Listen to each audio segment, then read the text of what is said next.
வேலை ஹலாலா இருந்துச்சுன்னா அது யார் சொன்னாலும் எந்த ஒரு கண்டுக்கே தேவை கிடையாது. அது ஹராமா இருந்தாதான் பிரச்சனைங்க.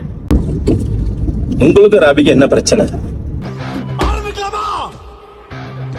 There's a fucking rule in this jungle. எவன் பஸ் எடுக்கானோ அவனை எவ்வளவு தடுக்கவே முடியாது. திரும்பவும் ஆரம்பிக்கிறேன் ஸ்கிராச்ல இருந்து. நாளைக்கு டே 1.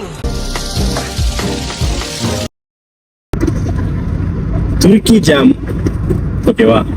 அது நீங்க தெரிஞ்சு விக்கிறீங்களா தெரியாம விக்கிறீங்களா? சப்போஸ் யாராவது பார்த்தாங்க அப்படின்னா, ஒரு மெடிக்கலோ இல்ல டாக்டரோ யாராவது பார்த்தாங்க அப்படின்னா உங்களுக்கு பிரச்சனை வரும்ல. தெரிஞ்சே பிரச்சனையை வாங்கிக்கிறீங்களா இல்ல எப்படி? சரி, இப்போ அது ஃபர்ஸ்ட் லீகலா இல்லீகலா சொல்லுங்க. எங்க விக்கிறாங்க முதல்ல? எங்க விக்கிறாங்க முதல்ல? ஆன்லைன்ல இருக்கு. நீங்க moon.comல பர்ச்சேஸ் பண்ணலாம். நார்மலாவே பத்தா போனீங்கன்னா ஷாப்லயே விக்கிறாங்களா? பத்தா போனீங்கன்னா இது என்ன கடை சொல்லுவாங்க, இந்த கடை நம்ம ஒரு கடை சொல்லுவாங்க, நாட்டு மருந்து கடை. அந்த மாதிரி நாட்டு மருந்து கடை இருந்தா ஆமா அப்படின்னா டப்பா டப்பாவா வாங்கலாம். சவுதி அரேபியாவுக்குள்ள ஒரு பொருள் ஆன்லைன்ல விக்குது அப்படின்னா இங்க எவ்வளவு ஸ்ட்ரிக்டா இருப்பாங்கன்னு தெரியும். ஒரு இல்லீகல் பொருளை ஒரு moon.com மாதிரி ஒரு பெரிய பெரிய வெப்சைட்லாம் அவ்வளவு ஈஸியா பப்ளிஷ் பண்ணி விற்க முடியுமா? சோ அது லீகலா இருந்தா விற்க முடியாது. அதனால பிரச்சனை இல்லை அப்படின்னு சொல்லி விக்கிறீங்க அப்படின்னு சொல்லிட்டு இல்ல. யோசிச்சேன், எல்லாருக்குமே ஒரு மணி மோட்டிவ் தான் இங்க இருக்கிறாங்க. நான் குடும்பத்தை விட்டு நான் யோசிச்சேன், சரி ஓகே ப்ராடக்ட் நல்லாவும் இருக்கணும், எல்லாரும் வாங்கணும், நமக்கும் பெனிஃபிட்டா இருக்கணும் அப்படின்னு யோசிச்சேன். பொருள் மேல 10 ரூபா கிடைச்சிச்சு வித்தா, டெலிவரி பண்ணா 20 ரூபா. அப்போ 30 ரூபா டப்பாக்கு எனக்கு கிடைக்கும். ஒரு நாளைக்கு ஒரு 5 ஆர்டர் வந்துச்சுன்னா 150 ரூபா. அப்ப அதோட இன்கிரீடியன்ட் எல்லாம் பார்க்கும்போது எல்லாமே ஆயுர்வேதிக்கு. சரி ஓகே, சைடு எஃபெக்ட். அதை கொடுக்கறதுக்கு முன்னாடி கிட்டத்தட்ட 4 மாசமா நான் அதை பத்தி ஃபுல்லா பார்த்துட்டு தான் இருக்கேன். யார் யாரெல்லாம் செல் பண்றாங்களோ எல்லாரோட நம்பரும் எடுத்து நான் கஸ்டமர் மாதிரி வாங்குற மாதிரி கேள்வி கேட்பேன்.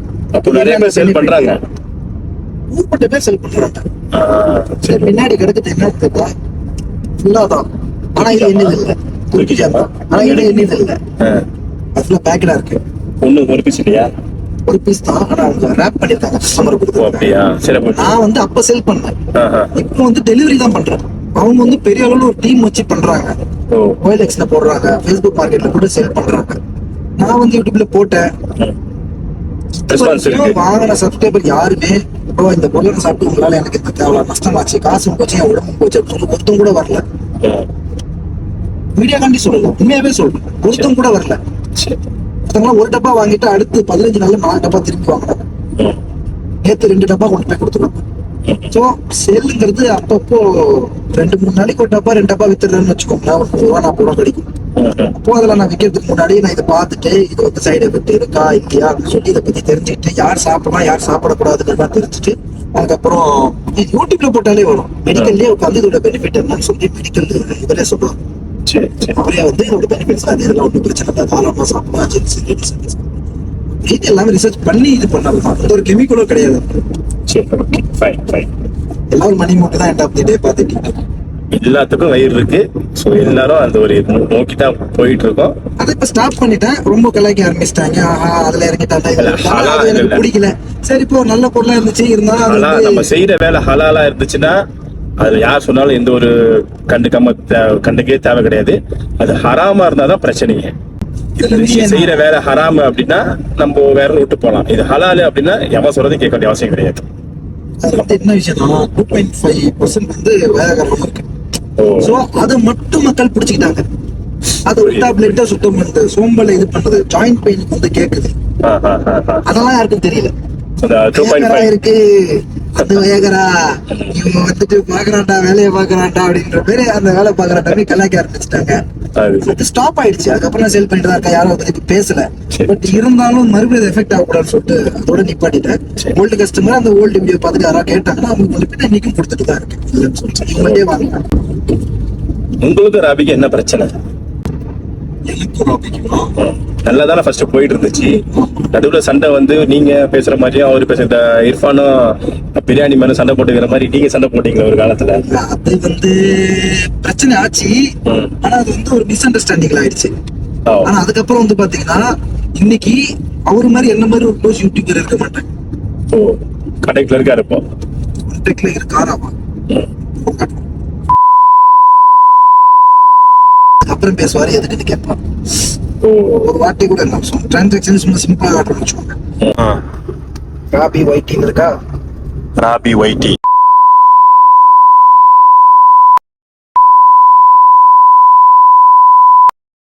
இருக்கும். எனக்கு ஒரு எமர்ஜென்சி நான் வாங்குவேன், எங்களுக்கு அந்த டிரான்சாக்ஷன் தெரியுதா ஓகே நடந்துகிட்டே இருக்கும். இன்னைக்கு அவரும் என்ன மாதிரிலாம் யாருமே அந்த அளவுக்கு க்ளோஸா இருக்கிறது எனக்கு தெரியல. அது வந்து சரி கண்டென்ட்டுக்காக நார்மலா ஆரம்பத்துல என்ன ட்ரோல் பண்ற மாதிரி இன்கம் தான் போட்டாரு. என்னடா பேசிட்டே இருக்கிறான் பாப்பா விட மாட்டான்ற மாதிரி பேசினாரா. அப்ப நான் பாத்துட்டு பேஸ்புக்ல போயிட்டு இன்ஸ்டாகிராம்ல வந்து மெசேஜ் பண்ணா, அப்போ உடனே அவர் இன்ஸ்டாகிராம்ல வந்தாரு, அவரே நம்பர் அனுப்பி விட்டாரு, பேச ஆரம்பிச்சோம். அப்புறம் பேசிட்டே இருக்கும்போது நாங்க வந்து எங்களுக்குள்ள இப்போ யூடியூப் பிசினஸ் பேசிக்கும் போது உனக்கு எவ்வளவு லாபம் வருது, எனக்கு எவ்வளவு லாபம் வருதுலாம் பேசிக்குவோம். எங்க காட்டுவோம் இன்கம் அப்படி பண்ணுவோம். நார்மலா பேங்க் பேலன்ஸ் காட்ட எவ்வளவு இருக்கு, இன்னைக்கு போய் சொல்ற காட்டு ஏதோ ஒன்று சொல்லுவோம்ல. அந்த மாதிரி அவரு கேட்டாப்புல நான் கொடுத்தேன், நான் கேட்டேன் அவரும் கொடுத்தாரு. என்ன தலைவர், நான் தலைவர் என்ன தலைவர் இவ்வளவு கம்மியா இருக்குது, உங்களுக்கு காட்டுங்க தலைவர், என்ன பாய் இப்படி இருக்கு அப்படின்ட்டு. சரி ஓகே அப்படின்னு சொல்லி சிம்பிளா பேசி முடிச்சு வச்சு அடுத்த நாள் கண்டென்ட்டுக்காக என்ன சொன்னாரு, நான் உங்க வீடியோ மறுபடியும் போடலான்னு இருக்கேன், போட்டோவை யூஸ் பண்ணிக்கிட்டா அப்படின்னாரு. போட்டோ வந்து யூஸ் பண்ண போறா அப்படின்னு சொல்லிட்டு நான் தமிழுக்காக என் போட்டோ யூஸ் பண்ண போறா போல இருக்கு அப்படின்னு நினைச்சு, இது என்ன கேள்வியா, எத்தனை வேணும் யூஸ் பண்ணிக்கிட்டு எல்லாரும் அப்படின்ட்டு. அப்புறமா வீடியோ பார்த்த தெரியுது நான் ஒரு என்னுடைய ரெவென்யூ ஸ்கிரீன் இருக்குல்ல அதை எடுத்து யூஸ் பண்ணி வச்சுட்டாரு. அப்ப நான் சண்டை போடுற மாதிரிலாம் அப்ப கூட கேட்கல. தெளிவா சொல்ல மாட்டீங்களா, நான் ரெவென்யூ பத்தி தான் இதை சொல்ல போறேன் பண்ண போறேன்னு இப்படி போட்டு வச்சிருக்கிறீங்களே. எனக்கு மக்கள்கிட்ட எனக்கு அவங்க மூலியமா தான் வந்துச்சு. ஆண்டவன் இருக்கலாம்ல, சப்ஸ்கிரைபர் சப்போர்ட் பண்ணாம அவ்வளவு அமௌண்ட் வரல. இது என்ன அப்படின்னா அந்த ஒரு இதுக்காக தான் நான் கொஞ்சம் டென்ஷன் ஆயிட்டேன். சப்ஸ்கிரைபர் தாராளமா நான் சொல்லிட்டு வந்தேன், இன்னைக்கு கூட சொல்லிட்டு தான் இருக்கேன். சில பிரச்சனைகள் சொந்தக்காரங்களுக்குள்ளேயே போயிட்டு இருந்துச்சு.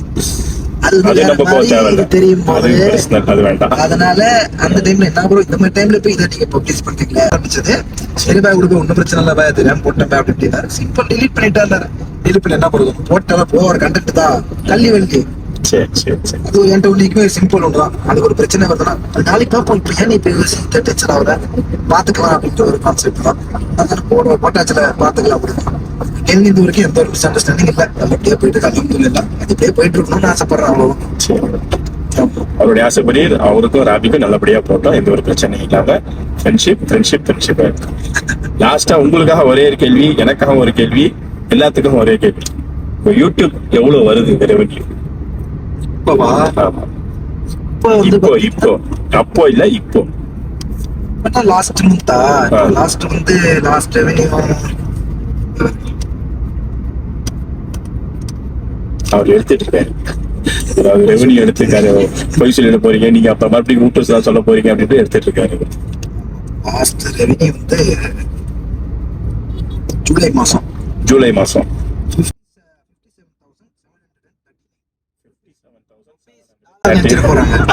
அவ்வளவுதான். ஆமா இந்த மாசம் ரொம்ப டவுன், என்னால வீடியோ எதுவும் போட முடியல. இது சோ அப்போ யூடியூப் இல்லாம இங்க எவ்வளவு வருது? யூடியூப் இல்லாம இங்கன்னா வருது ஒரு 2500 இருந்து 3000 ரியாலு. ஆனா இதுல இருந்து சேவிங்ஸ் எதுவும் கிடையாது. எனக்கு சேவிங்ஸ் வீட்டை விட்டதுனால இப்ப கூட அதை வச்சுதான் ஓட்டிட்டு இருக்கேன். அதனால எனக்கு அங்கேயும் சேவிங்ஸ் இல்லை, இங்கேயும் சேவிங்ஸ் இல்லை. பிகாஸ் நான் வண்டிக்கு பேமெண்ட் கட்டி முடிக்கல, அதனால பேமெண்ட் கட்டிட்டு இருக்கேன். பிளஸ் சாப்பாடு, இன்டர்நெட் ரீசார்ஜ் அப்படின்னு சொல்லி வந்து 3 மாசம் வண்டி ஓட்டுனேன். 500 தான் வீட்டுக்கு அனுப்புனேன். 2 மாசம் வண்டி விட்டு 500 தான் வீட்டுக்கு அனுப்புனதான் ஃபேக்ட். சோ இங்க சம்பாதிக்கிறது இங்கே செலவு பண்றீங்க. மொத்தம் 3 மாசத்துல ஃபர்ஸ்ட் 2 மாசத்துல ஒரு 500, இப்ப இந்த மாசம் ஒரு 500 அனுப்பிருக்கேன். 1000 ரியால் இந்த 3 மாசத்துல அனுப்பிருக்கேன். விச் மீன்ஸ் ஒரு 22,000 நினைக்கிறேன். இதுதான் எடுத்துருக்கேன். ஏன்னா பிகாஸ் இங்க வண்டி வந்து நம்ம ரெண்டு கேட் தோட்டத்துல வாடகை போயிட்டு இருக்கு. அது இப்ப நான் சொந்தமா வந்துட்டு டீல் பேசி அவங்கள்ட்ட ஓகே பண்ணிருக்கேன். அதனால இப்ப நான் டக்குன்னு அவங்களுக்கு கொடுத்து முடிக்கணுன்றதால வீட்டுக்கு அனுப்பணும். மொத்த பேமெண்ட் ஓட்டுறது எல்லாமே சாப்பாடு செலவு இது எல்லாம் க்ளோஸ் பண்ணிட்டு இருக்கேன். முடிஞ்சிச்சு, ஏர்போர்ட்டும் வந்துருச்சு. நல்லபடியா நம்ம ஜஸ்ட் கலாட்டா சுல்தானுடைய இன்டர்வியூ நல்லபடியா முடிஞ்சு ஏர்போர்ட்டுக்கும் நம்ம வந்தாச்சு. கரெக்டா 15 கேள்வி வச்சிருந்தேன், ஆனா என்னால கேட்க முடியாது 12 தான். ஏர்போர்ட் வந்ததுனால டைம் ஆயிடுச்சு. 3 கேள்வி அப்புறமா கேட்டுக்கிறேன். ஸோ இன்ஷால்லாஹ் இதுக்கப்புறம் எப்போ நம்ம அவரை சந்திப்போமோ அவரை சீக்கிரமா நம்ம சந்திக்கக்கூடிய நாள் சீக்கிரமா வரும். மறுபடியும் கேள்விகள் கேட்போம். அந்த 3 கேள்வி கேட்காம நான் விட மாட்டேன், நான் கேட்பேன். இன்ஷால்லாஹ் இன்ஷா அல்லாஹ் போயிட்டு வாங்க பாத்துக்கலாம். ஆமா. சோ இந்த வீடியோ உங்களுக்கு கண்டிப்பா பிடிச்சிருக்கும்னு நினைக்கிறேன். கண்டிப்பா பிடிச்சிருந்தா கூடவே இருங்க. ஓகே, சப்ஸ்கிரைப் பண்ணுங்க, லைக் பண்ணுங்க, அந்த பெல் பட்டன் தட்டி விட்டுருங்க. ஓகே, அப்போ இவர் சொல்லுவார் இவரோட ஸ்டைல்ல. நான் சொல்லுவேன் வீடியோல, நான் எல்லா டைமும் ஒரு மாதிரி சொல்லுவேன். ஓகே ஃபேம்ஸ், அவ்வளவுதான். ஃபைனலி வந்து பார்த்தீங்கன்னா வீடியோட எண்டுக்கு வந்துட்டோம். மறக்காம வந்து பார்த்தீங்கன்னா வீடியோக்கு ஒரு லைக் தட்டி விட்டுருங்க. வீடியோ பிடிச்சிருந்தா மட்டும் ஷேர் பண்ணுங்க, பிடிக்கல யாரும் ஷேர் பண்ணாதீங்க. உங்களோட கருத்து கண்டிப்பா கமெண்ட் டப்பாவில் போட்டு மறக்காம சப்ஸ்கிரைப் பண்ணிட்டு அடுத்த வீடியோ ஸ்டேட் வெயிட் பண்ணுங்க. மீண்டும் சந்திப்போம். பாய்.